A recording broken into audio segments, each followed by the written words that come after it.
Oh, thank you, Monsieur Poirot. Well, it was the damnedest thing. I pop out for a stroll in Mayfair and come back, minus a leg, and a face fit for a sideshow. I shall tell you the story. One Sunday afternoon 2 years ago, I stopped for a breather outside the London pied-à-terre of the millionaire Gordon Clode. I'd heard that Gordon returned to England with a child bride, one Rosaline, Irish girl, actress, whom he'd met and married in New York. Never having seen her, I was hoping to catch a glimpse. Gordon had summoned his brother Jeremy, his wife Frances, and the rest of the family Claude up from the country to meet this Rosaline for the first time. Mark my word, she's a bloody little tart. Oh, darling. There she is. You've never even met her. I don't need to, Adela. I know the type. Slack, greedy, and cunning as hell. Well, the introduction of Rosaline proved a rather more inflammatory affair than any of us had anticipated.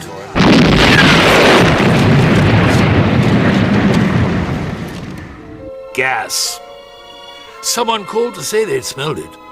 Blew the front off Gordon's house. From the inside, Gordon and a dozen others were killed instantly. The Clodes were sufficiently far from a blast to escape unscathed, but miraculously, Rosaline also survived. She just walked out of the inferno. She'd been in the cellar with her brother, one David Hunter, choosing wine. Poor Rosaline. Widowed for the second time at the age of what? 23? So she was married before? Oh, yes. Bloke called Robert Underhay. A chum of mine. Served with him in Mombasa. Hence my interest. You see, sometime before all this occurred, Underhay died. Well, he disappeared into the jungle. Didn't come back. Poirot, there you are. Sorry to keep you waiting. Porter? Claude. Shall we go into dinner? Wait. Major. Yeah.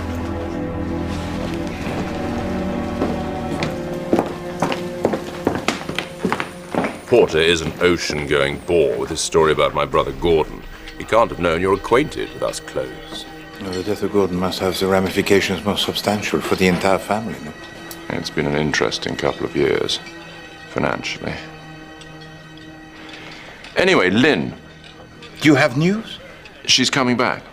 To England. To stay? Do you know your niece is a child of whom I am most fond? Child no longer. She's engaged to be married. No. Cousin of hers, in fact. Rowley, farmer. Pleasant enough. He's a Clode. Lynn told me to invite you to the annual do at Furrowbank. You can meet Gordon's widow for yourself. Now, beef. Well done. That's how they do it here. And then, spotted dick and custard. Yes, sir. Now, wine. 2 glasses of the house red.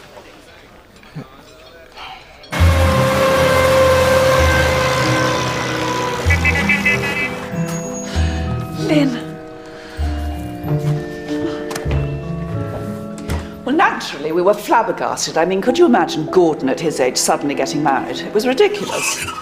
She's good looking, I suppose. She has the most enormous eyes, terrifically blue, and what they call put in with a smutty finger. Personally, I think she looks rather half-witted. Well, Mummy, you're not a man. I don't suppose Uncle G was after her for intellectual companionship. I don't suppose he was after her at all. Quite the other way about. I think any woman veering too close to Gordon would be vilified by this family as a gold digger. He was incredibly good to us, darling. All of us. Not much has changed in Walmsleyville while I've been away. 4 years. I might have got my taps fixed.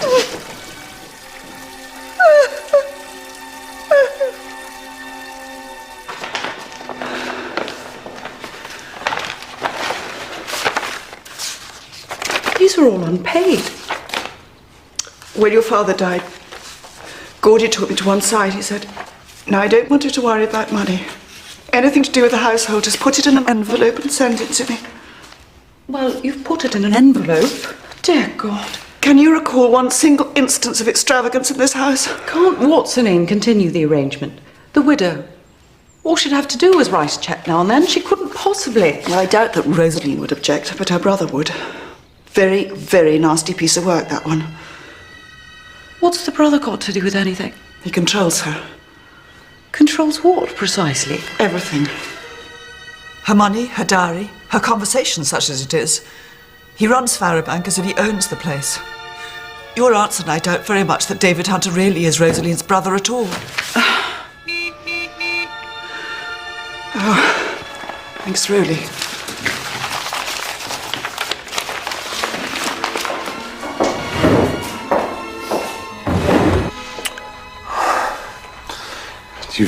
You've grown. No, really, you're taller than when I last saw you. When you last saw me, I was a child. You've seen more of the world than I have, Lynn.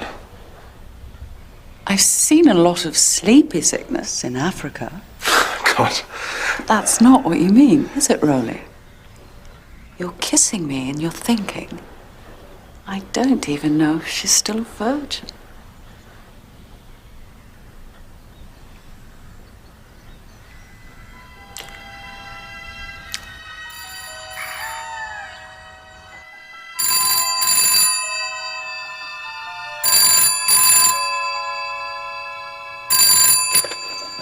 Rosalind Clode.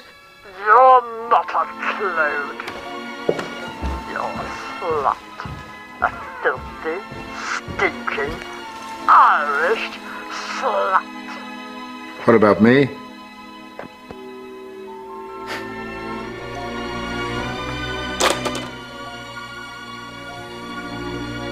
They'll stop soon, Sister Charlie. I'll make sure of it.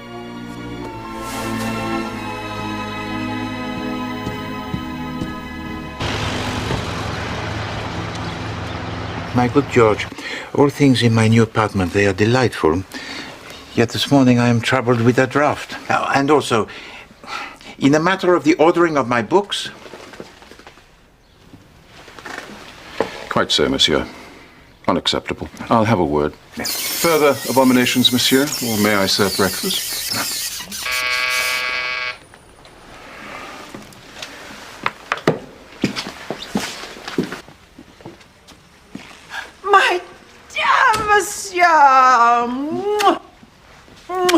Madame? Shall I sit here? Oui. What marvellously square furniture you have. Not a curve in the place, madame. Not strictly true now I've arrived. Now, I expect you have heaps of questions to ask me. Merci bien. Madame, who are you? Mrs. Catherine Woodward. Lynn's aunt. Lynn's mother, Adela, and I are Gordon Clode's sisters. Did you not get my letter? The first post, monsieur. Ah, merci, George. Here.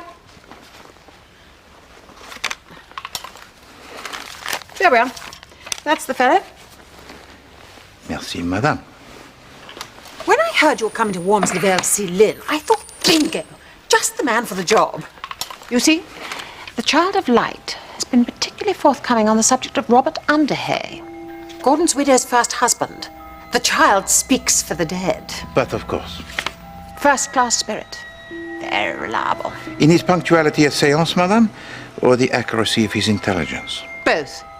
He tells me Underhay is not among the dead. Eh bien, Madame Woodward, how is it that Poirot he may be of assistance in this matter? You must find him. This Underhay must be produced. Je suis désolé, madame, but this is a commission that Poirot is not equipped to accept. But can't you see what it means? The woman, Rosaline, was never at liberty to marry my brother. She's a bigamist. That is what we need you to prove, monsieur, or the family's inheritance will be lost. The tawdry little beast has got her hooks into Gordy's fortune, but she must be stopped.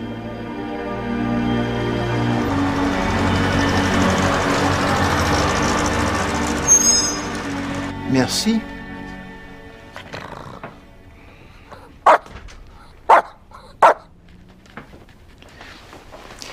Madame Ledbetter? Count? How do you know my name? I have had the pleasure of making your acquaintance, madame, on previous visits to this establishment. Hercule Poirot? You killed what? Welcome to Walmsley Vale, Mr. Poirot. I'm so sorry. I was engaged with the telephone. Foreigner, Beatrice. Do you remember Mrs. Ledbetter and Count Bismarck, their residents? Indeed, I do. Then they require no explanation. Let me show you to your room. Merci.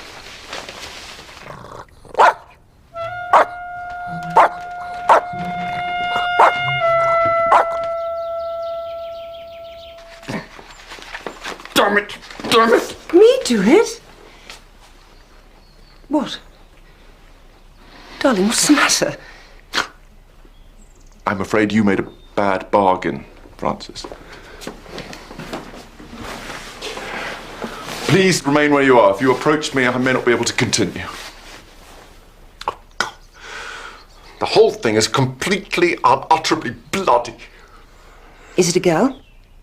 Oh, God, don't tell me it's Edna, the new maid. Fingers like sausages. I couldn't bear it. Is it a boy? It is nothing of that kind. It is a professional matter. Money. Is the firm going smash? Are we to be bankrupt? You know, don't you, that I've never cared about money in the slightest. It bores me to tears. Would it be helpful if I asked you questions? You could nod. Whose money is lost? Is it ours? Is it the client's money? Is it very much that is gone? Pensions. You spent the client's pensions. Jeremy, my father was a baronet. He was also the most almighty, feckless, sponging crook. My brother Charles is just the same.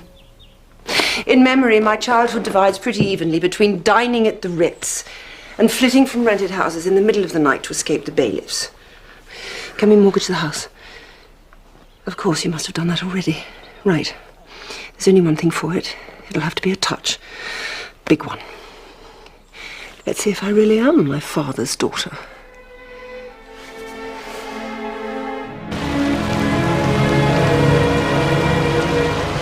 Poor old Followbank. I've never seen anything so vulgar in my entire life. It's as though we're going to an orgy. The place stands empty all year. It exists merely for the most occasional party. A more perfectly disgusting display of extravagance I can't imagine. Quite. But not what you used to say when Uncle Gordon was around. The Child of Light is adamant. Oh, let's see, that's handy. In what particular... About Robert Underhay. Who? Rosalind's first husband. The child is never wrong, and he insists Underhay's still alive. I fear for Rosaline. She's guilty of the sin of bigamy, and when she dies, her soul will burn in hell for eternity. The child's quite unequivocal about that. Aunt Cathy, if you mention any of this hurtful nonsense tonight, I shall be very cross with you.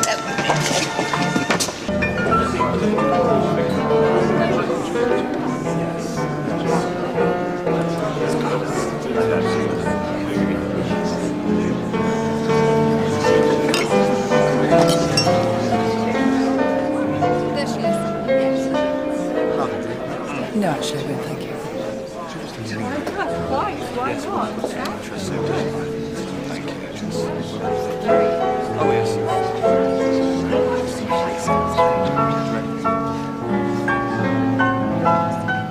Can you feel it? What? A hatred. I think you're David Hunter. Long lost Lynn, yes?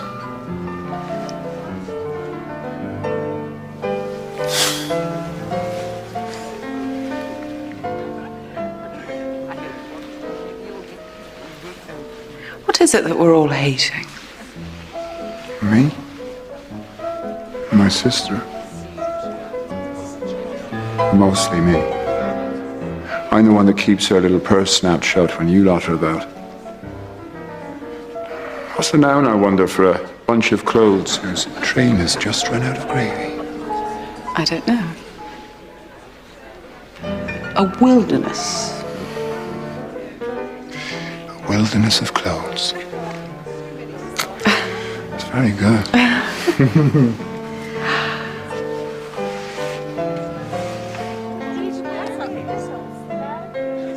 Boy, are you marrying Rowley. Such a thug and a bore. Look at him. Try not to stare at us, worrying what I might be saying to you. As he should. Your sister Rosaline, tell me about her. Well, she's not very bright. But then you can see that for yourself. You're like me. You see everything.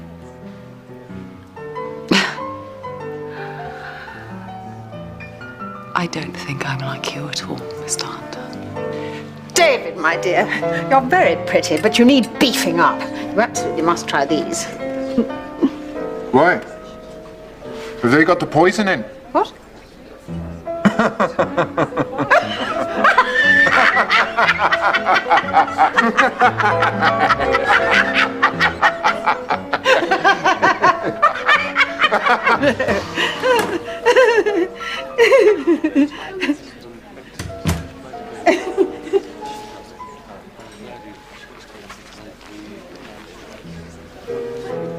Look, there's no elegant way of saying this, so I'm just going to say it.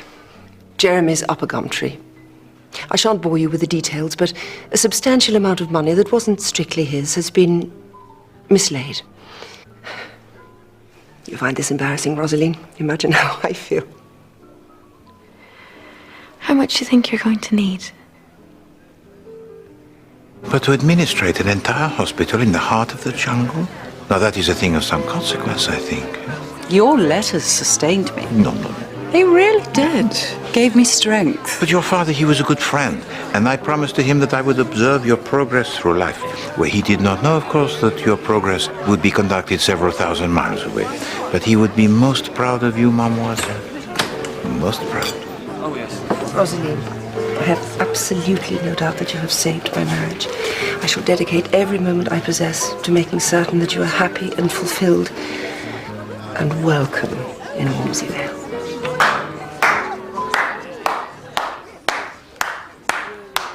Brava! Brava! Tell you what, Rosaline, you could do worse than getting a few professional tips off this one. She's a natural. If you'll excuse me, dear. No, don't rush off. Let's discuss inhabiting the character, motivation, plot. You're in my way. Well, that's because my intention in this scene is to prevent you from leaving until I've asked a question. How much?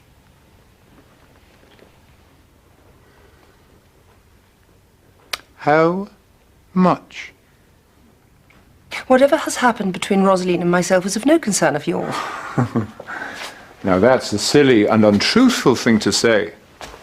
And if I hear you say it again, I shall make myself very disagreeable to you, Francis. And you won't like it. How much? Your sister has seen fit to lend me £10,000 of her own money.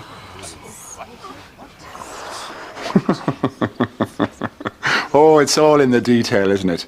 The lend is particularly good. I shall repay the loan in full at the first opportunity. Well, that's now. Give her back the cheque or she cancels it. The bank manager won't like it, won't look good at all. But the choice is yours.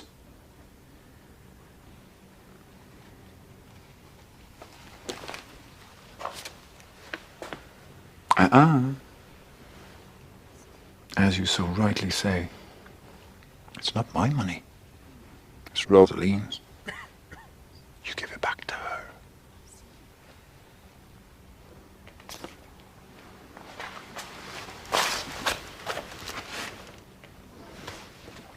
I'm so sorry, Francis. Oh, that's quite all right, my dear. I shan't forget the kindness you have tried to show me. Nor David. Shall I forget this? Oh, that's right, Francis. You won't.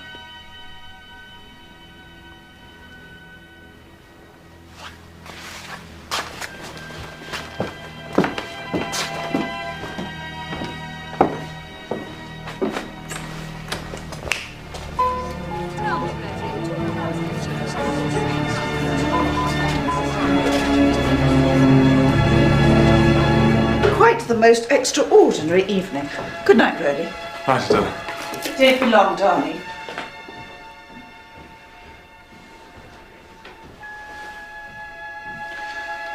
So that was David Hunter. Not my cup of tea.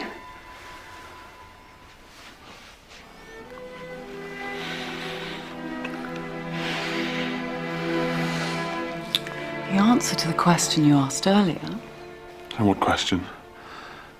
Oh, God, Lynn, I never for a moment... is yes. Still a virgin. Not through lack of opportunity, but because I never forgot that I love you and you love me and that we have an appointment with the vicar. Which is when, by the way? Any ideas? Oh, Lynn.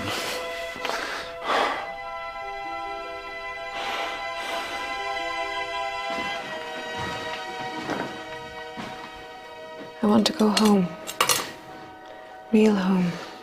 As you have been told, I cannot sell the house until the death duties are signed off. That shall be soon, but in the meantime, enjoy the discomfort of your new family. Bloody parasites, the lot of them. They've had it too easy for too long. It's time they learn to shift for themselves without darling Gordy sprinkling cash all over them like confetti. They hate me. Indeed they do, sister child. And you just got to learn to take it. Take it.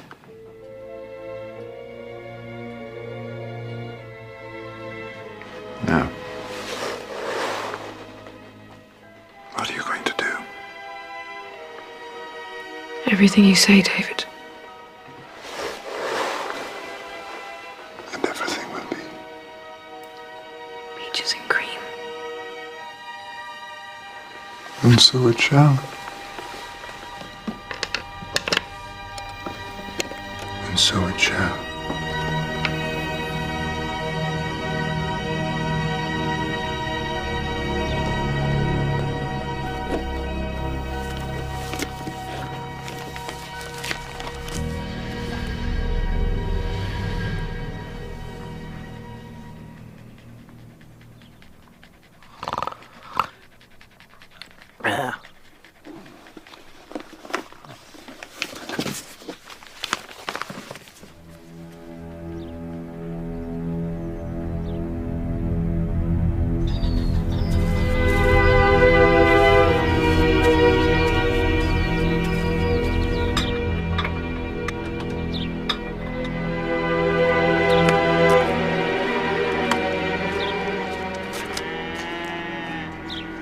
Morning. Morning. I'm looking for a place called Furrow Bank.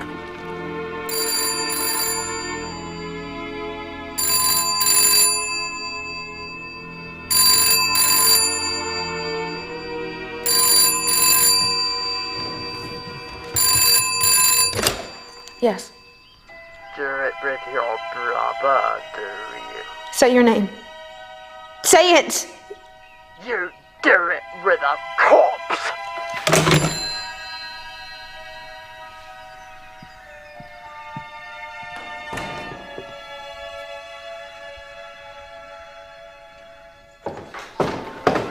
Who was it? What again? Did you open anything?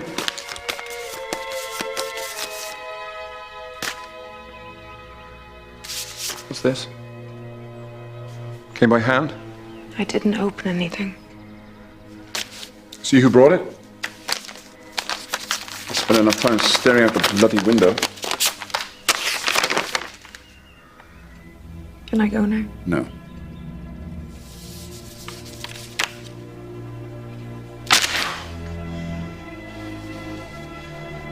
Yes, you must go to London. Now, Rosie, go and get the driver. Go!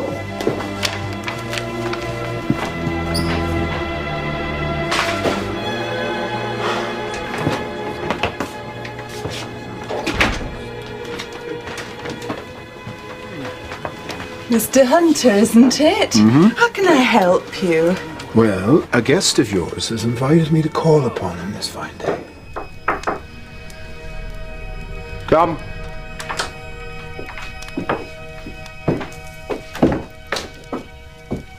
Anything I can get you, Mr. Arden? I'm fine. How about you, Hunter? I think we're both fine.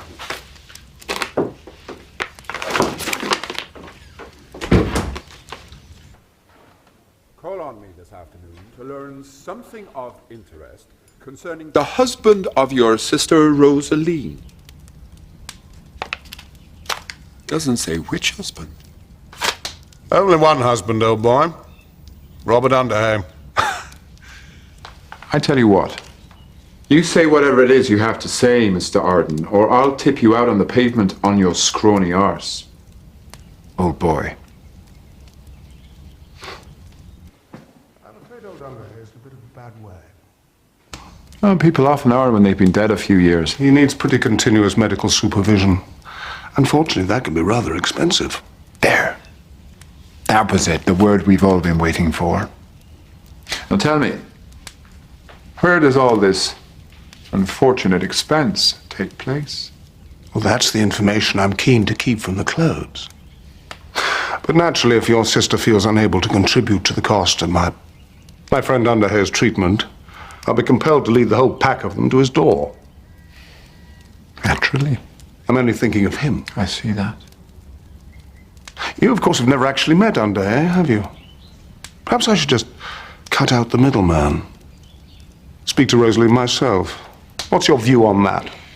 I think we should try not to distress the ladies. £20,000 in cash. Why don't you have a little think about it? Come back and give me your decision. This establishment, Beatrice Lippincott, is a sewer of prurience and depravity. Get away from that door!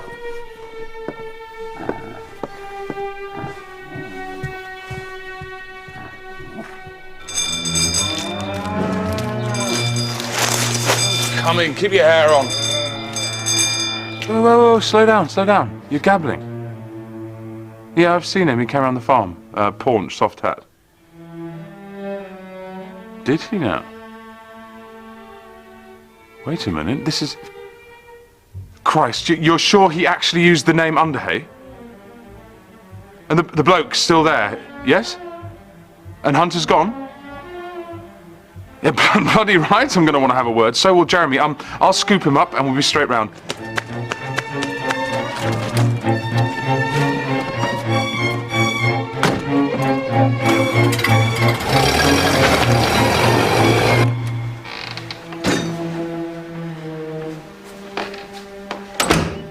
Rowley wants you. Very agitated.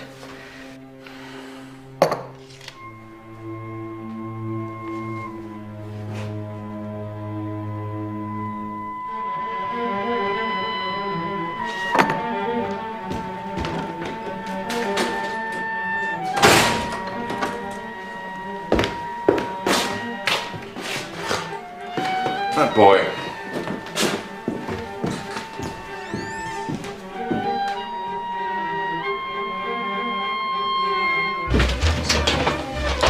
Come round to my side, Mr. Rowley. A bit more private. Don't speak. Listen. Call the bank and tell them you wish to withdraw £20,000. I'll come up tonight to get it. Because some man's turned up threatening to produce Robert Underhay alive. He may actually be Underhay. God knows, I never met the bugger when you married him. But the situation is not going to be improved by you asking questions, Rosalie. There is no alternative. Our future depends on it. Everything depends on it. Now go call the bank. There's my good girl.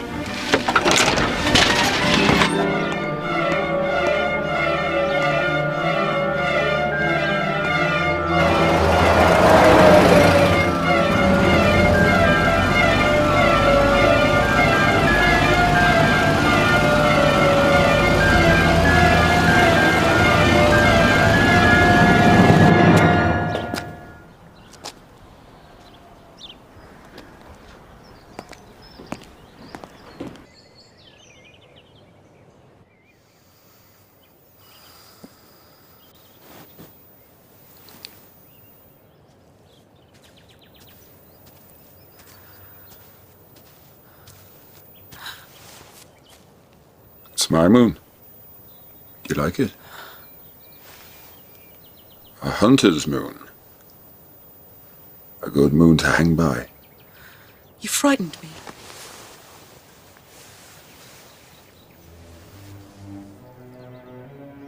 You're trespassing. Forgive me. What are you doing here? Romantically enough, I'm trying to catch a train. 7:02 to London if you really want to know. This place is not on the way. It's on the way to you.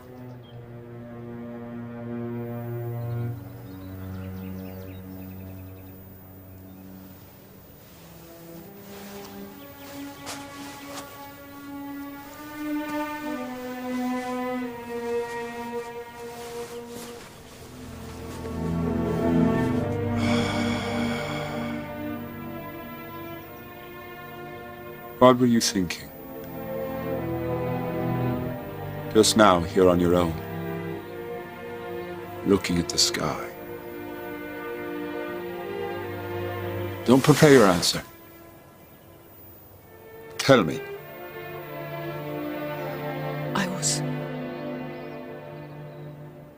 I don't know. I was thinking about the horror of drifting. You know what it is about a woman that really arouses me? It's a very rare physical quirk. It's when she tells the truth.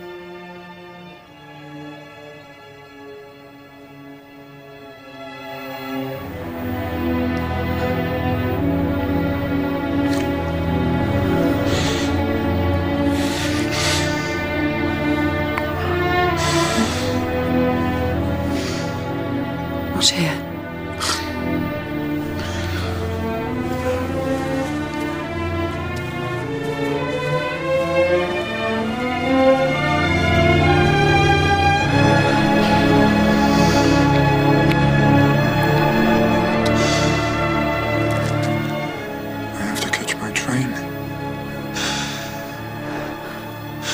My sister is in London. She's expecting me. I'll call you as soon as I get there. The moment I arrive.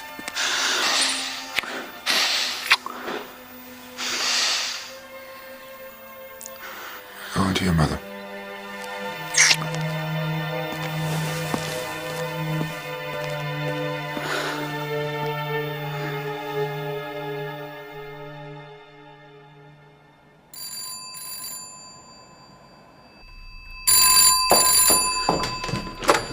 Omsigo 1139. I have a call from London. Hello? Hello?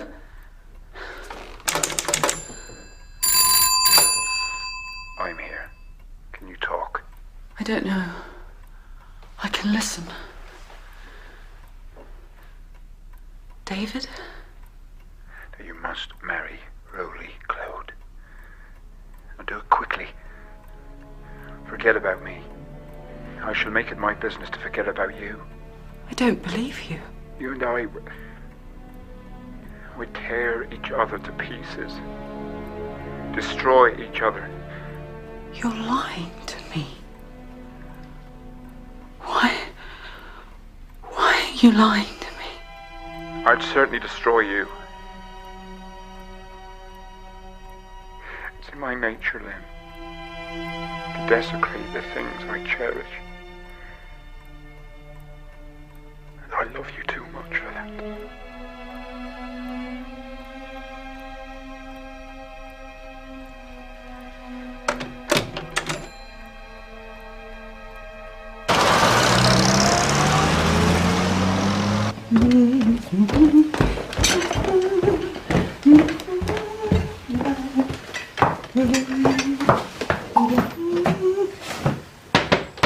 Mr. Arden, are you decent? Breakfast.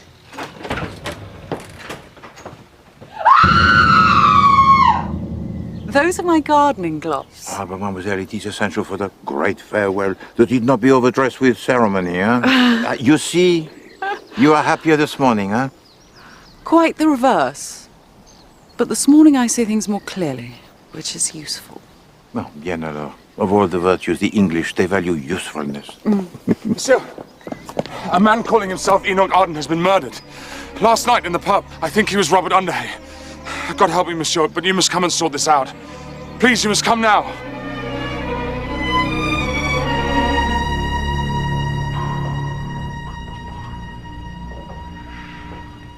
Here's a bit of luck then, anyway. You being here, you'll be able to show me how it's done. This detecting caper. Superintendent Spence. Superintendent. Even better, I believe you're acquainted with the Clodes. How is that better, Superintendent? Prickly bunch. Handy for me to have a man on the inside. Dr. Lionel, come in. Ah, Monsieur Poirot. Doctor? Well, this, presumably, is the patient. You know, the woman Lippincott is telling all and sundry that this is suicide. Dear Beatrice. It's not the most efficient way of dispatching oneself. Smashing in the back of one's head with a set of fire tongs. Now, the time of death.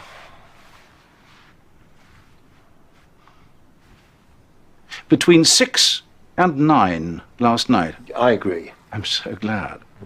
And Beatrice heard Arden at 8:30, which narrows it down quite nicely.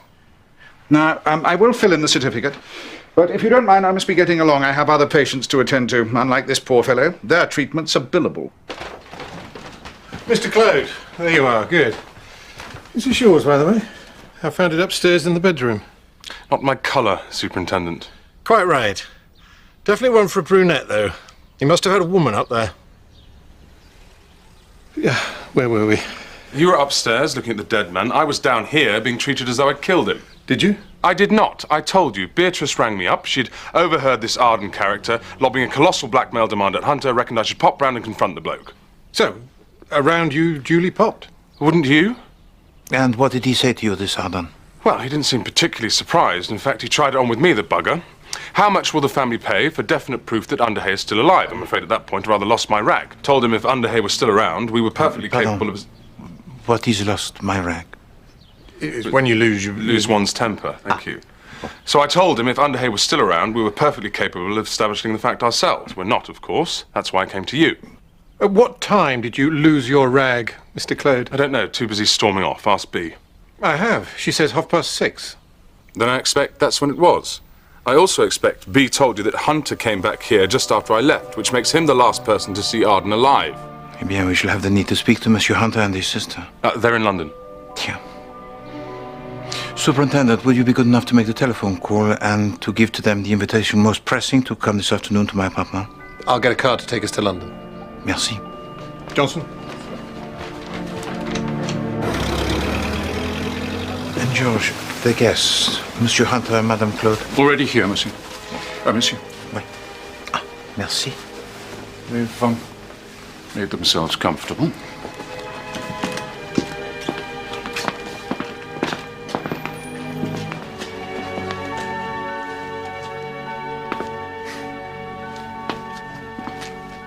Good pictures.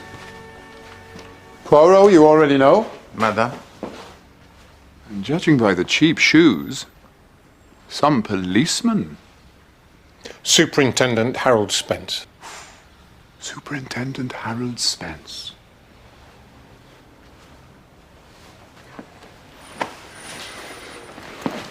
It is so good of you both to come at such short notice. Look, Poirot, you may have time for small talk, but Harold here is working. And I'm easily bored. What's going on? Enoch Arden's dead.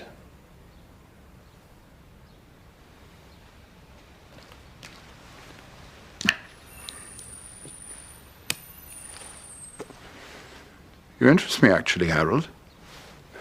Go on. You know the man I'm speaking of, and you're not surprised to hear that he's dead. That about sums it up, yes. Are you working on this? No, the superintendent, he searches for the murderer. Hercule Poirot searches for Robert Underhay. But the information we discover may be of mutual benefit. You don't deny discussing Underhay with a man calling himself Arden? I haven't had the chance to deny anything, Harold. I can't get a word in edgeways. Robert is dead. Just for the sake of form, Mr. Hunter, why don't you tell me where you were between the hours of 6 and 9 last night? For the sake of form, why don't I refuse to answer? Because a refusal to cooperate will incriminate you. I can only incriminate myself if I'm actually guilty of a crime. He's not very bright, is he? You should work alone. Monsieur Hunter, what did Arden want? I have made it my job to intercept and destroy every crooked attempt to relieve my sister of her fortune, and I've heard some very pretty tales of hardship and misery, mostly from the Clodes. But to use Underhay for blackmail, that takes the cake. Frankly, I was looking forward to seeing what sort of Underhay this fellow would produce, because it wouldn't be a live one. However, to protect my sister, I decided to pay the man off. Why open old wounds, eh?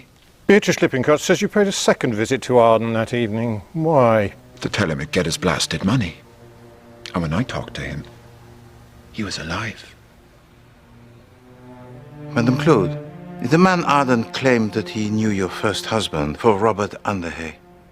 Therefore, it is possible that you knew him, perhaps by another name. So if you would be so kind, we will... Slow down, Poirot. I'm not going to have Harold drag my sister off to see some battered corpse. Battered, monsieur? Very well. Can't you see what they're suggesting? They're saying that this dead man could be Robert. I must find out for myself. How can I not? David, please. Well, forgive me, but I have little faith in that exercise. Under the circumstances, is she likely to identify the corpse as Underhay? S'il vous plaît. Ouais. Merci beaucoup, Superintendent. You have been most kind. Au revoir. The afternoon of the murder, Rosalind Claude telephoned to her bankers to arrange the withdrawal of £20,000 in cash. God! Bloody hell, we've got him! You construe this as evidence against David Hunter? Well, Hunter made her do it because he decided to pay. Yes, I'd call that evidence. With knobs on. No.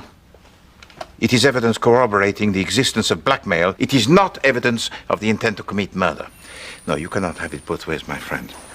Either Monsieur Hunter, he was preparing to pay, or he was preparing to kill. Oh, ma foi. This whole case, it is entirely the wrong shape. And above all else, the dead man, he is also wrong. Enoch Arden. Not even an anagram. No, he's a character in Tennyson. I looked him up. Bloke goes off and comes back to find his wife's gone and married someone else. I can't remember what he does next. What you need, Monsieur Claude, is a witness who is independent, who has no connection with the family, who knew Robert Underhay and can point to the dead man and say, yes, that is Robert Underhay, or no, that is not. And you will have, without doubt, the truth.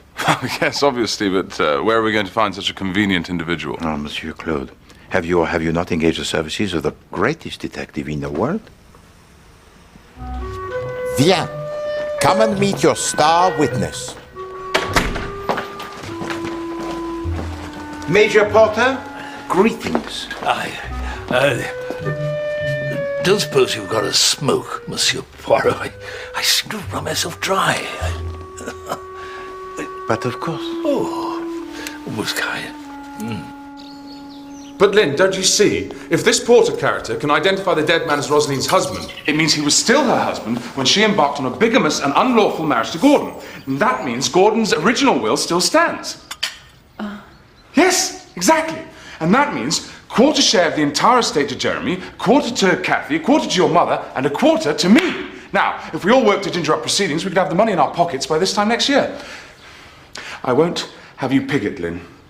You had enough of that in Africa. In fact, I reckon I've had enough of it here too. What will they do? Who? Rosaline and David.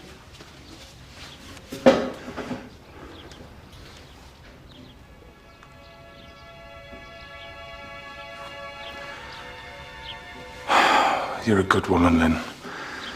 You won't gloat in victory. I have a great deal to learn from you. Personally, I think Hunter's going to swing. God, I'd pay good money to see him kick. Lynn! Lynn!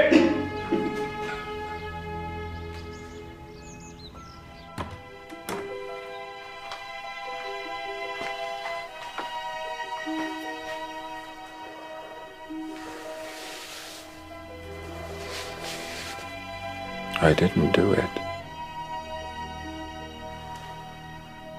We both know I can make you believe that. But I want you to believe it freely. Because it's true. I can't believe I've had to come back to this bloody place. There has to be an inquest, Rosaline. It's only one day. It'll all come out. About me. Nothing will come out. Because nothing will come out of here that does not come out of here. And that is how all shall be well.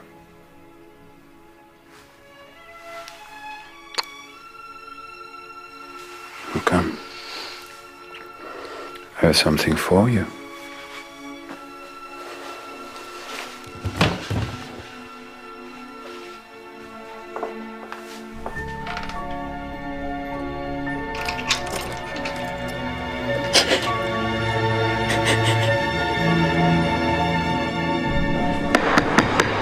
Thanking you.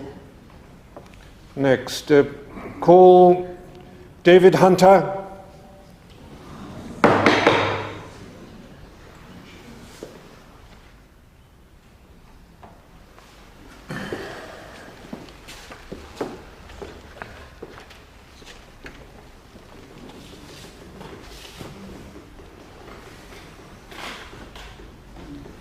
Mr. Hunter, you received a letter from the deceased summoning you to the public house, the Stag? Yes?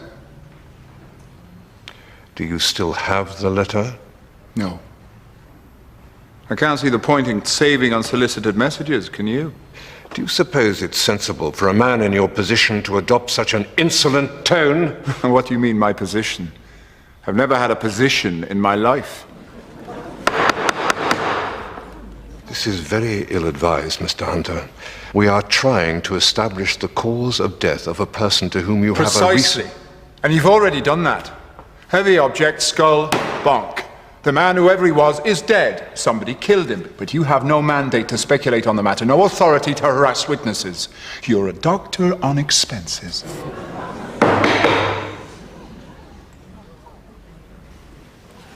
But since you are clearly so fascinated by the lives of people more interesting than yourself, I shall enlighten you.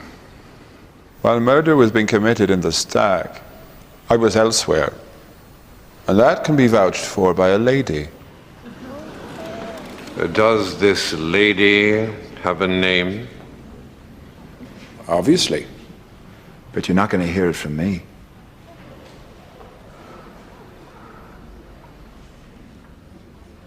Call Major Porter.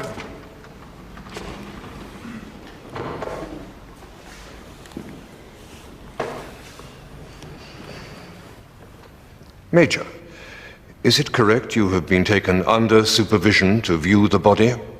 Yes, sir. And were you able to identify the man you saw? I was indeed, sir. You sound very certain, Major.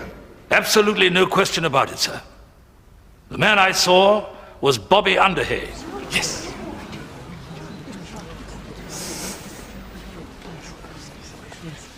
Now, Mrs. Clode, Major Porter has identified the deceased as Robert Underhay. Absolutely no question about it. What do you say to that? I say the Major is mistaken. But he is adamant. He served with Underhay in Mombasa, he messed with him, paraded with him. If the Major was a close friend of my husband's, then why did Robert never introduce him to me?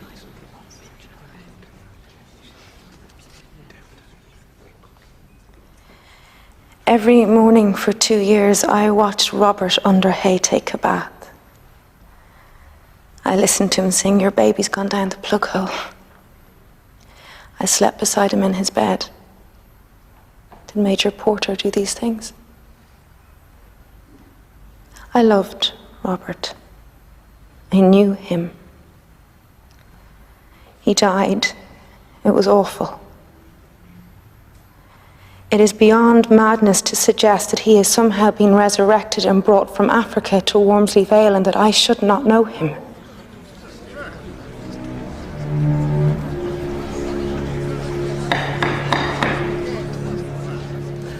Plucky girl, Rosaline. On top of everything, she's been getting telephone calls. Usual filth. Someone doing her voice. There's nothing we can do about it. Superintendent, if you please to help me with the English idiomatic. When Monsieur Hunter professes himself to have no position, does that mean he considers himself to be a gentleman of leisure? Probably. Though by trade he's a road builder. Monsieur Hunter, he is a navvy? No. Engineer. At least he was till little sis hit the jackpot. Tunnels through mountains, that sort of thing. He's an expert. Now that is information that is most intriguing. Whatever he is, he's up the creek if this lady doesn't pipe up on his behalf, and pretty sharpish. Because I'm going to have him. He's going to hang. Humbug?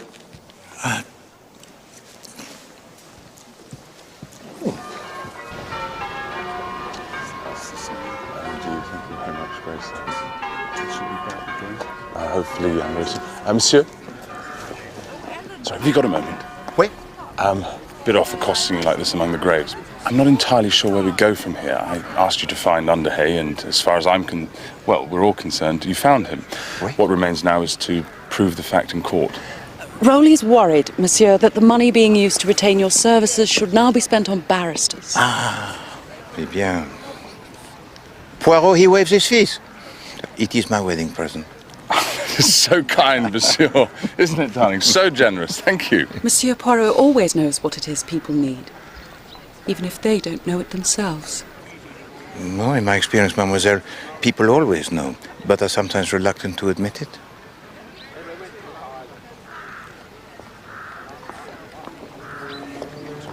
Excusez-moi.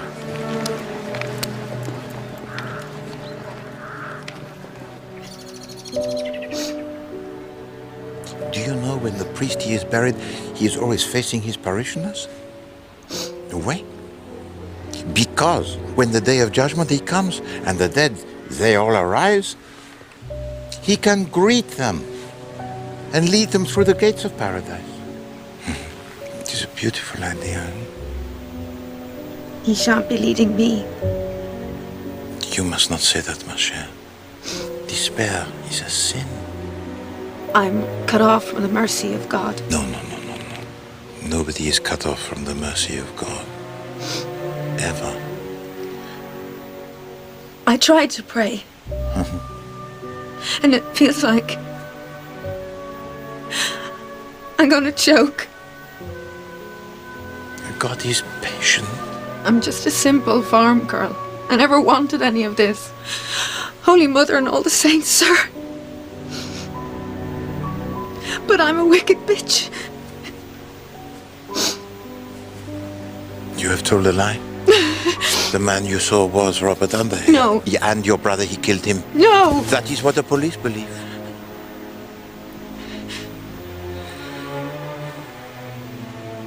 I am not the enemy, madame. And I believe I can help you, if you will allow me.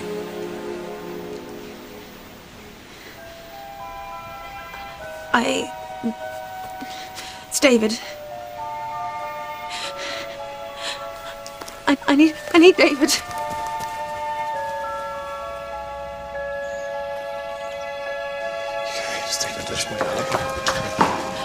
David. My God, look at you. Church must have been a riot. Oh, the constable and I have become somewhat attached. Come on, Mr. Hunter. No. David, I need this to stop now. David, please. It's only just started. Constable.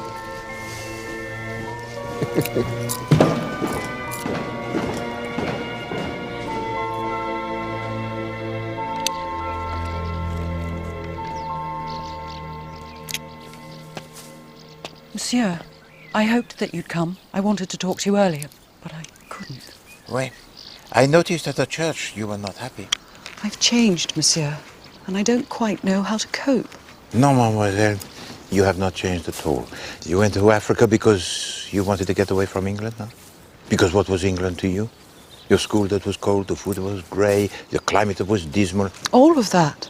No. You left England because you wanted to escape from Claude, and you still do. You've been talking to David? No. But you have. He spoke of you in court, did he not? You're a devil at knowing things, aren't you, Monsieur? That is my métier. We talked for... what, a couple of minutes? Here, in this garden. I thought, this man, I need him. Even if he beat me, I would kiss his hands and love him. And David Hunter has placed his life at your disposal. You know why? To force your hand. For to save him from the gallows, you must stand up and say, yes, it was I. I was with him at that time. And Claude, he will discard you. David's trying to protect me from a loveless marriage. Oh, perhaps. But perhaps he plays with you the game's most dangerous and cruel. But he's made you his alibi, and you must stand up.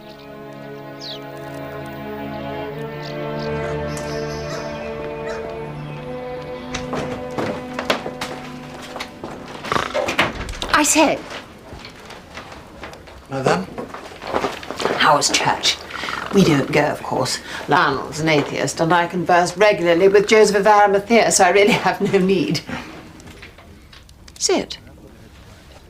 Let me see your eyes. But, Madame, I do not wish to disturb. Oh, he's always nodding off. You have a lot of unresolved indigo in your aura. Yes, I know it is a problem. Right.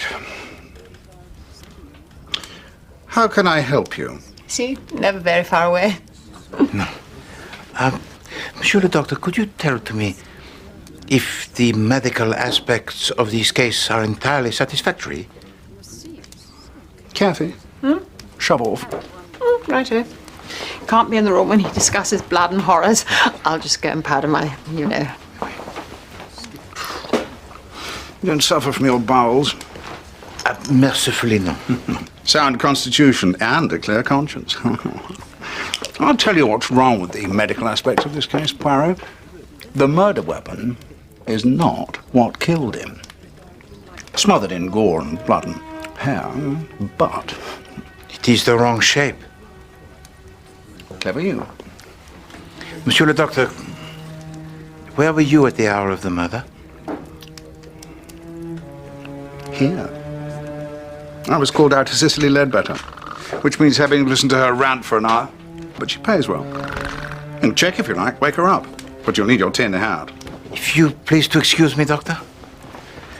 Oh, just one thing. Madame Rosalind Claude. What about her? I think she is not well. Be kind enough to call upon her and send to me the bill. Of course. The murder weapon is not what killed him. It is the wrong shape.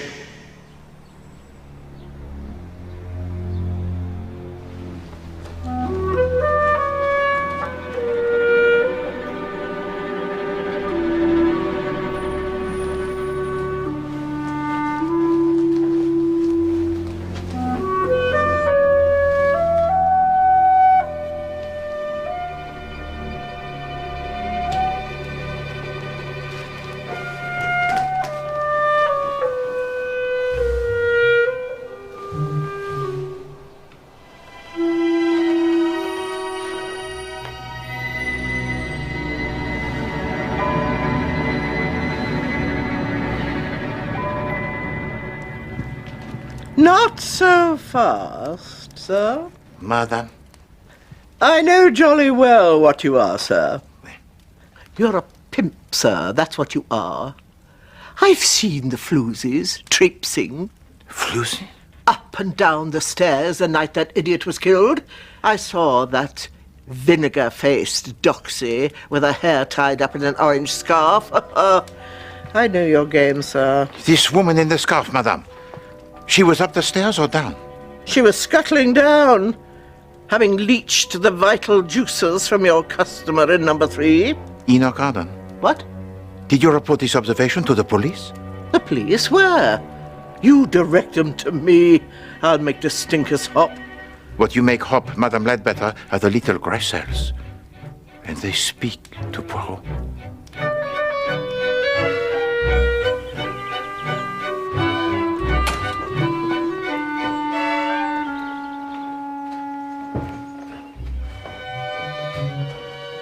Hello? It is I, Poirot.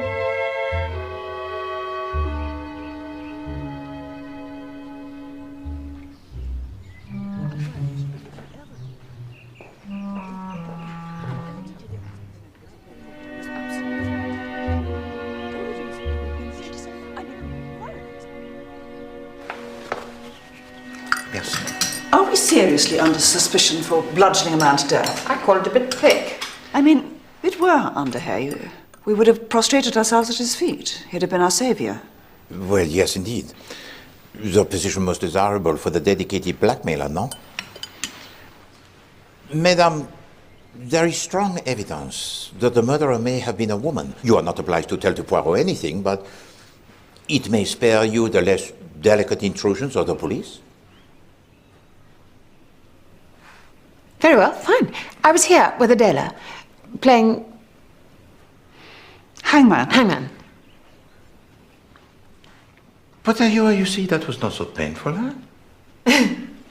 Alors, wait, Poirot, he must fly. Would you please tell to your daughter that I'm sorry to have missed her? And, oh, one thing before I go. The last word that hanged the man, what was it? Ads. It's a sort of tool. Oh, yes, of course. A cross between a hammer and an axe. Over.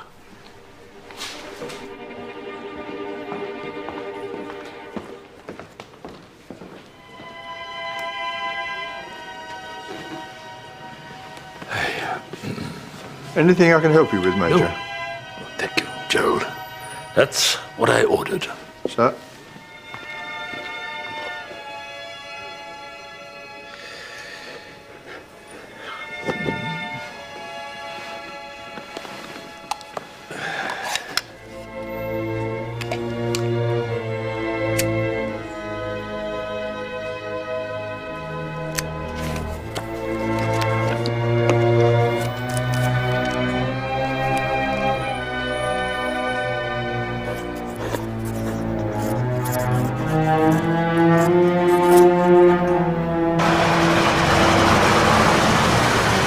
Bit of news.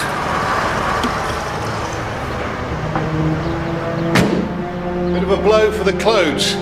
Have to find someone else to identify Underhay to the judge. Punctilious in life and yet so indiscreet in death. And why not leave to me a message? There is a message, but it's not addressed to you. Dear Gerald, club servant, sorry to cause you extra bother. Have a drink with me, chin-chin. With the note was 100 quid. Even under the circumstances, that's a big drink.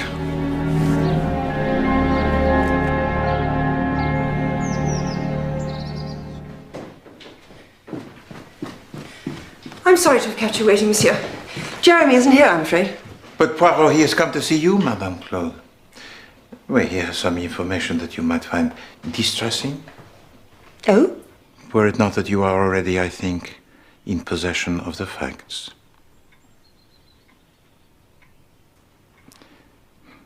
Your brother, Madame? Charles? Oui. Alas, he is dead?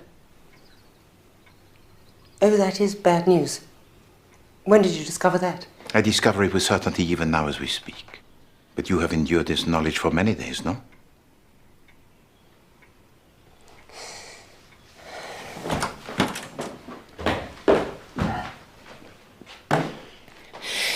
Damned if I'm going to cry in front of a stranger. You're itching to tell us how you know this. You might as well. Poirot, he sees things, madame. It is a habit that he cannot change. No, it seemed probable that a member of the family, Claude, conjured into being this Enoch other. The guess of Poirot was that an actor had been instructed. But as he waited for you just now, he looked along the photographs of your family, and he found a space.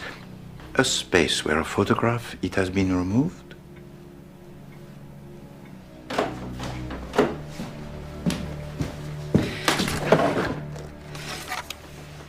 Charles, we were never close. Not but close enough to make him come running to make the imposture, huh? A charade that cost him his life. Money, monsieur. I dangled money, half my share of the inheritance, though he came sprinting on the chance of that, all right. He was always a deeply venal man. But plenty of front. He'd buy a Bentley subject to a morning's trial, swan all over London, buying suits, paintings, wine. Nobody questions your checks when you arrive in a Bentley. Master of the swift and heartless confidence trick. When Hunter ground my face into the dirt, I thought, do you know what? Charles is the man we need here. I'm sorry that he's dead. And Major Potter, madame? Does your sorrow extend to him? What? This morning he killed himself. He left the entirety of his bribe to a servant that he barely knew. It was the action of a man who was in utter despair at his own faiblesse and corruptibility. What bribe? Oh, madame, did you not bribe Major Potter to identify your dead brother as Robert Underhay for £100? I did not. Then what did you think, madame, when he made this claim? A rank lie that he could not bear to face having to repeat in the criminal court.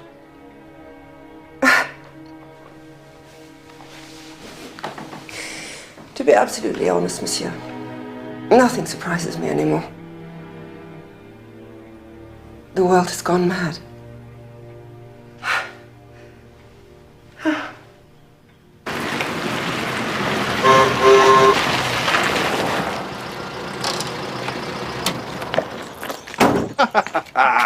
Made you jump, eh? Wait. Think of it as a test for your heart. No charge. Rosaline, on the other hand. How did you find her? Run down.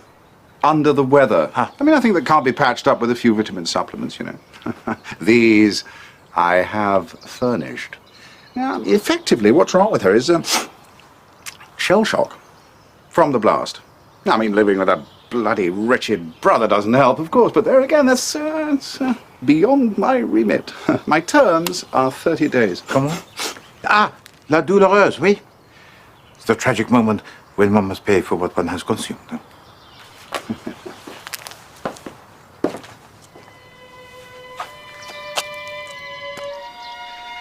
We've all of us been perfectly bloody to her. Simpering to her face in the hope that she'll come across with the cash, and then sniggering up our sleeves at the way she talks, the way she dresses. But your statement, mademoiselle, may have saved the life of her brother. That is not sniggering up the sleeve. That is courage. But, Monsieur Rowley, what is his view of your admission? He doesn't know. Yet. I wanted to talk to David first. That's why I came. I know he's been released.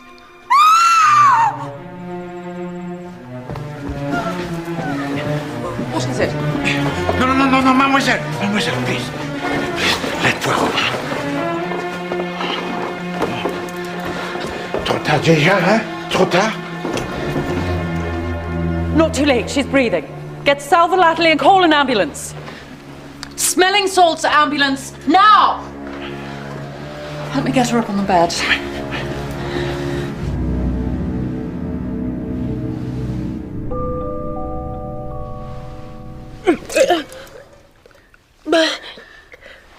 Get rid of that and get cold water and towels. Do it now.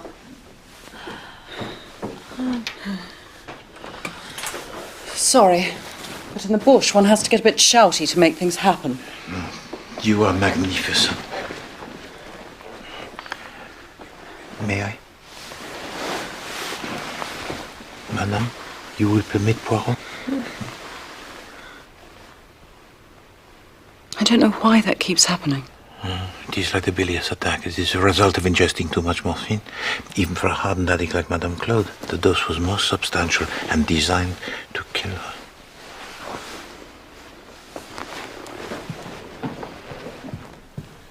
Oh, 15 to 20 ampoules? Certainement. She should have died, but she did not. Why?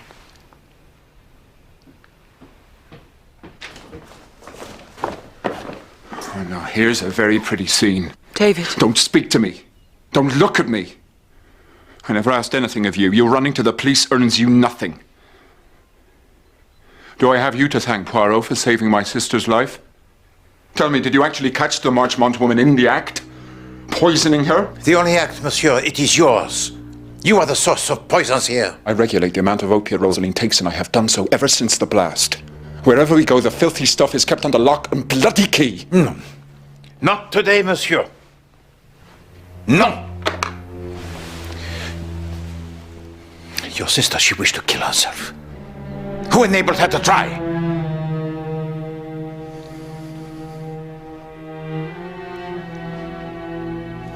Get that woman to step away from my sister. I want Rosaline. Mademoiselle.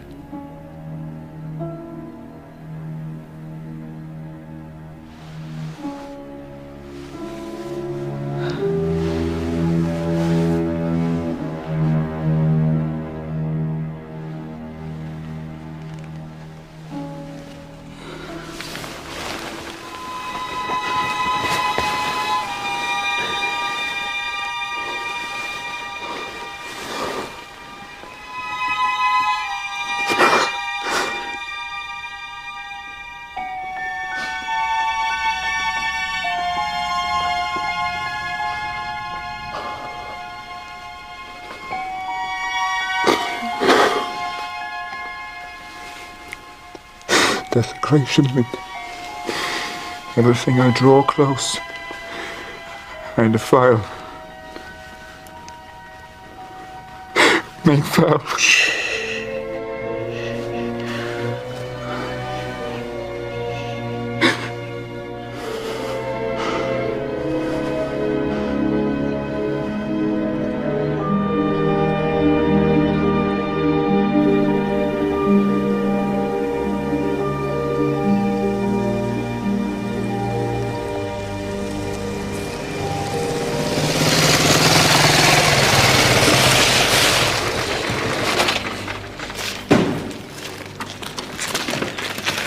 One attempted suicide, one successful suicide, one ordinary decent murder. I don't understand any of it. Mr. Poirot? Oui? From Scotland Yard, sir. Merci. I read the answer that is contained in this envelope. If it is no, then Poirot has mistaken this case from the very beginning. But if it is yes...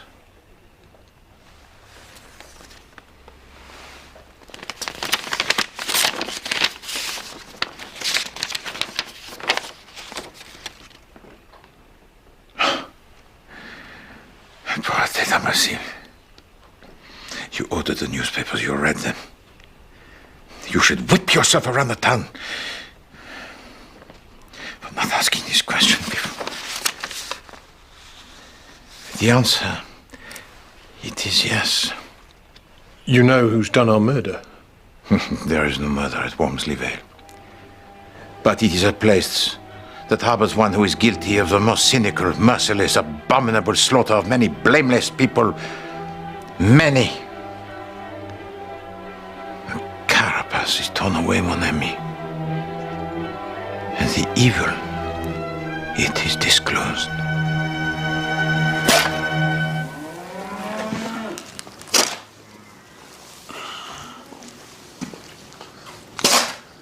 Rowley.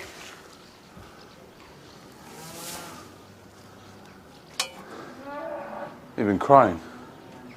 I shall probably cry again in a minute. Is this a good place to talk? Or shall we go inside? No, here's good. In the shit.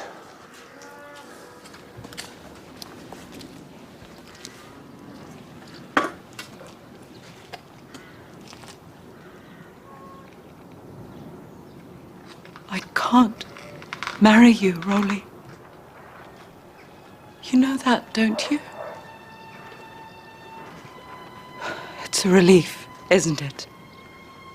What does that mean? We've each been waiting for the other one I to asked say you a it. question!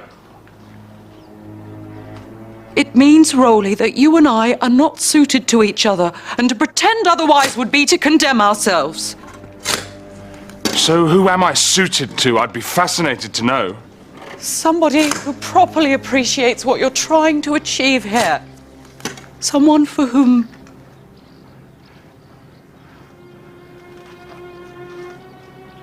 it is enough. I see, so we've established that I am not enough for Lynn Marchman. Don't do this. Don't tell me what to do! You have no authority over me now. So the question is, who is enough for her? Who is the lucky lad?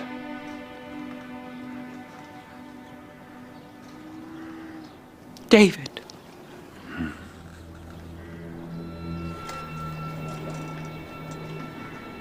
I love him.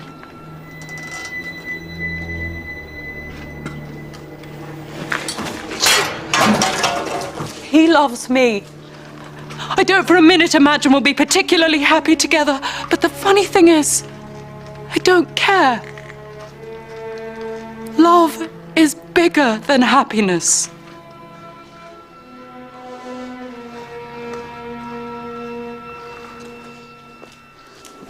Bitch!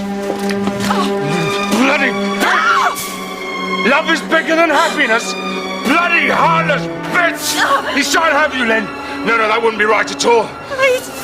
I've killed 2 people for love of you. What's David done? What's David done? Be careful! Monsieur Claude!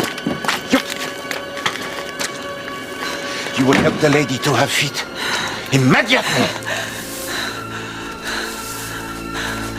It is time for Bwoiro to speak.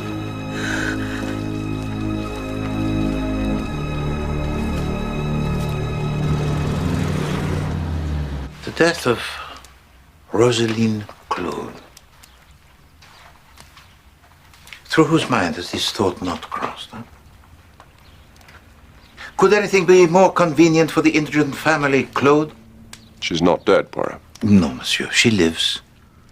But if you could have killed her by wishing it, she should have died 1,000 times. Such dissembling. Such mendacity. You, madame, with your great command of the voices from the dead, voices that speak miraculously as seance. Hatred like a sore. Say your name. Say it. You do it with a corpse. Bloody little whore. But your sister, she did not approve. She tried to get you to desist, but oh no. You could not. And on the night of the killing, she found you again. And knowing that you would be compromised, she offered to you the mutually convenient alibi of the game of hangman. Adds. Buggering Irish dwarf! Catherine. There's words for her. Snivelling slut bucket! Catherine! Frotting little figure! Catherine! That's enough. Yes, you. The good doctor. Who on the night of the killing attended to Madame Ledbetter? For how long, Madame Ledbetter? For 1 hour? An hour? 10 minutes at the most. Charged me for an hour, the sewer. The physician, whose own digestive system is crippled by the colossal quantity of morphine to which it is subjected every day? Bon sang! No wonder this household is in need of funds. And then Poirot, he sent you to examine Rosalind Claude. Et voila! What you had suspected since the day of the trial, when you saw in her your own symptoms of intoxication. It was confirmed. Good. A fellow addict with a treasure trove of morphia. C'est marrant, eh, Doctor, that your self-serving theft actually saved the life of the patient. For in her attempted suicide, she had consumed, 15, 20 ampoules. But only a handful of these contained the morphine, because the rest you had emptied most hastily and refilled with the castor oil. The vitamin supplement for which you wish to charge Poirot 20 guineas, huh? Monsieur, I'm sorry, but you are damaging this family by saying things that can never be unsaid. It has to stop. I can't pretend that I never thought about bumping off the widow. But I killed Arden. Oui. Charles. B summoned me here, told me the whole damn thing before I even set foot in the room. I felt I had the advantage, but he just stood there so revoltingly supercilious, oozing corruption, and I just felt the red mist coming over me. For not only had you already met this man, but you had seen his photograph in the house of your aunt? Ever since I was a bloody child, nobody in your generation took me seriously, trusted me. But you knew that they were scheming, this pair, independently, to get the money of Gordon for the family? Why didn't you tell me? Yeah, your temper, it was gone. And you struck him. Oh, I struck the bugger like it was going out of style. Straight down, he whacked his head on this stone thing round the fire. Funny, I knew immediately that he was dead. You saw your opportunity. You dragged the body to the center of the room and you killed him for the second time. But you remembered to clean the far curb of the blood, monsieur, oui? But you only cleaned one side. Poirot, he sees.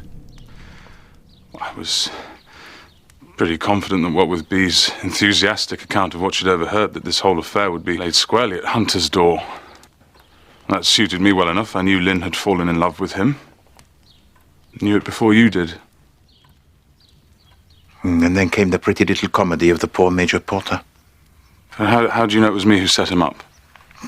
Don't suppose you've got a smoke, Monsieur Poirot? See to run myself dry. Because Major Porter, he did not include you in the cadging of the cigarette. Because he already knew that you did not smoke. Oh, but where are we to find such a convenient individual? Your words. When only hours beforehand you had pressed 100 pounds into the hand of the man that you knew that Poirot would produce? Told you I'd killed 2 people. I did for Porter just as surely as if I'd pulled the trigger myself. Oui. 2 deaths. But neither of them were acts of murder. But today, mes amis, Poirot shall produce a murderer of whose viciousness he stands in awe.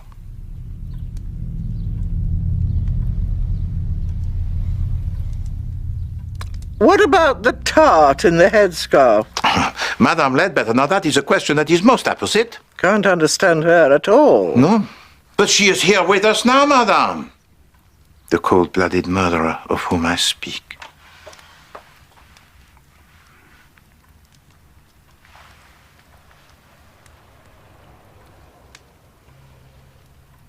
Superintendent.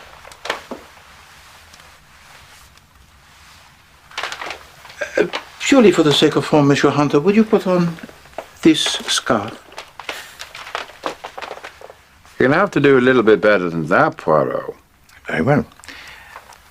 Superintendent, am I correct in assuming that you still have in your pocket the lipstick? Here. S'il vous plaît, pass it to Monsieur Hunter, again purely for this. No. It's undignified.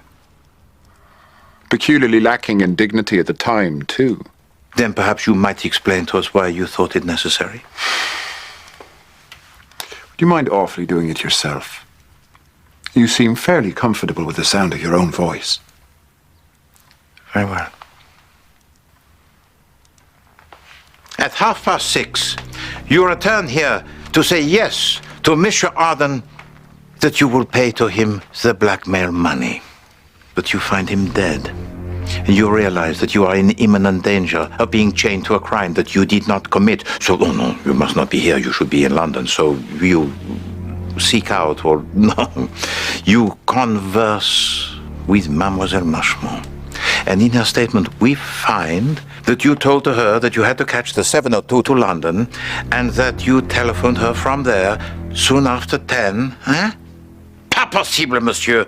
You did not go to London. You return here, dressed in borrowed robes, to forge yourself the perfect alibi for the crime you did not commit. You leave for the police to find a little clue, the lipstick. You did everything to create the illusion that at 8:30 Enoch Arden was still alive. I've seen you right, sweetie. Now there's your girl. Off you pop. By imitating his voice and making sure that the woman visitor to his room was seen hurrying away by Madame Ledbetter. Tell us about the telephone call. That's the bit that intrigues me. As instructed, at precisely 10:04, Rosalind Claude makes the telephone call to Mademoiselle Marchemont. I have a call from London.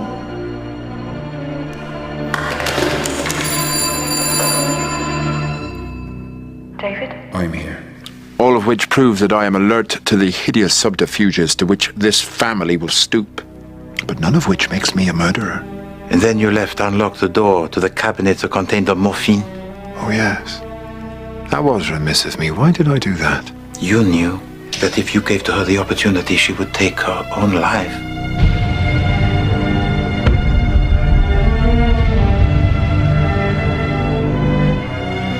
A final service for your delectation.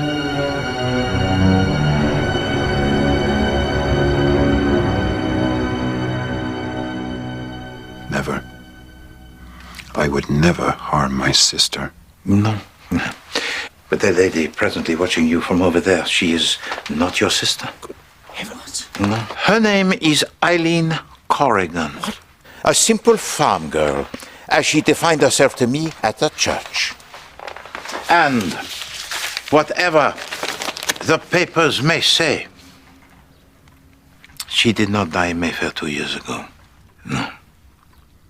But the real Rosalind Claude, she did. Why? Because you murdered her. More than any Claude, you hated Rosalind. For in her happy marriage to Gordon Claude, she had excluded you, your first love. Your little sister had surrendered herself to another man. But you had already made your own arrangements to deal with her. For you had drawn under your spell a parlour maid who was young, Irish, and in the service of your sister. Her name? Eileen Corrigan. You had seduced her, had deliberately impregnated her, and that had the baby disposed of. Not true. True! Outside of the church, Eileen Corrigan told me that she had been cut off from the mercy of God. She miscarried. No, monsieur. She endured abortion. As it was always your intention that she should. You wanted to crush the very soul of this simple Catholic girl. To make her so terrified by the state of her own life that she would deliver it to you. Maintained by morphine. Ruled by terror.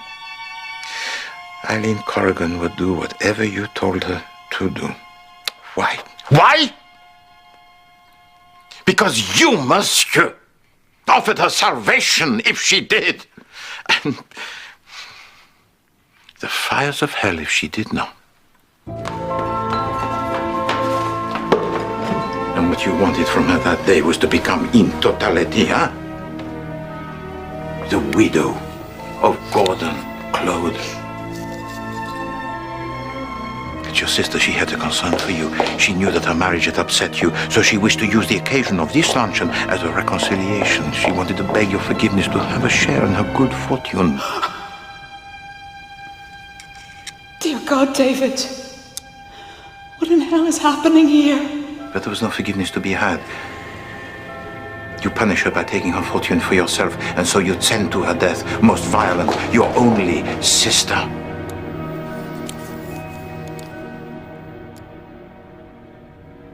Coming.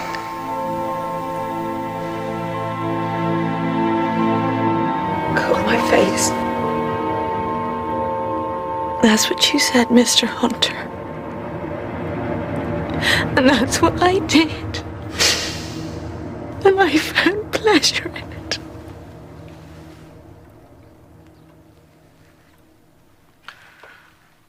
So your sister, she returned to her husband.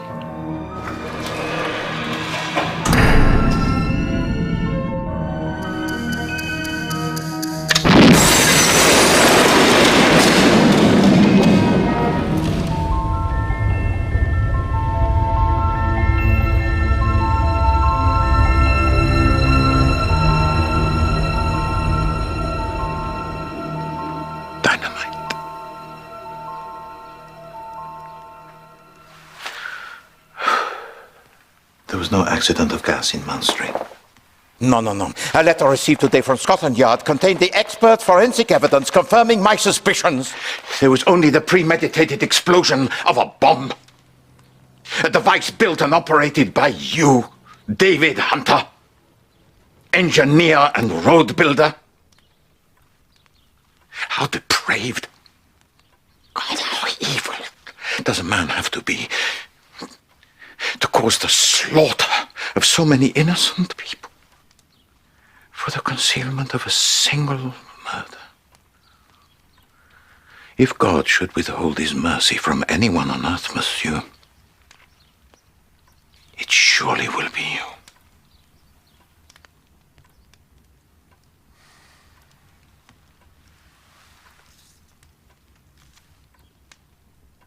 One thing you don't know.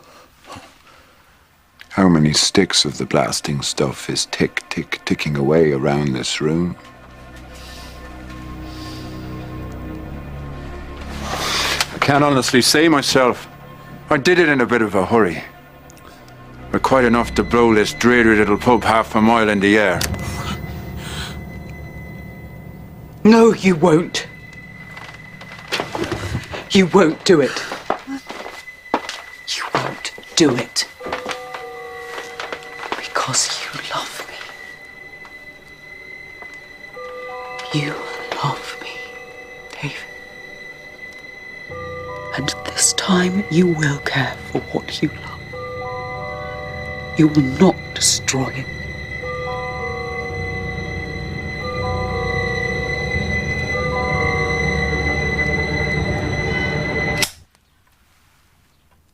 I don't believe I will.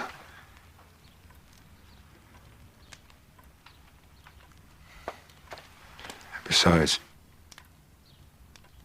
there is no dynamite.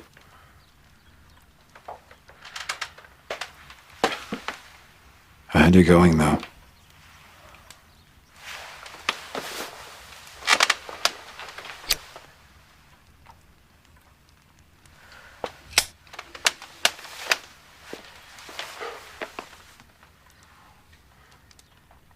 Your baby has gone down the plug hole.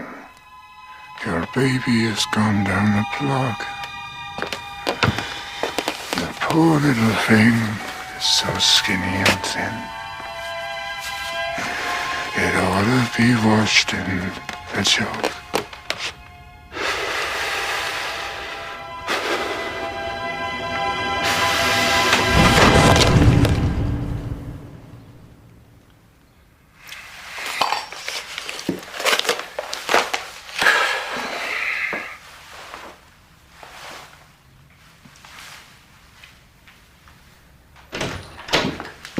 Miss Lynn Marchmont, monsieur.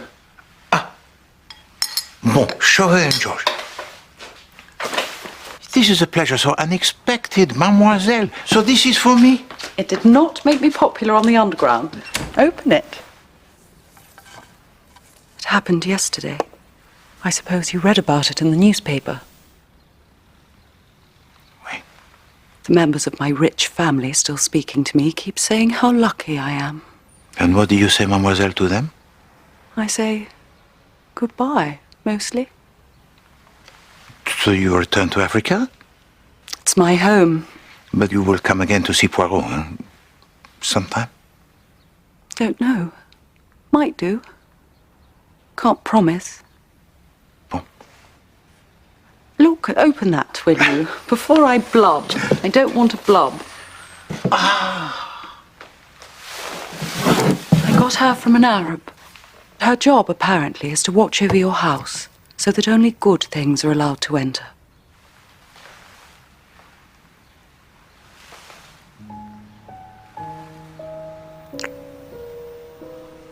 Write me a letter, monsieur.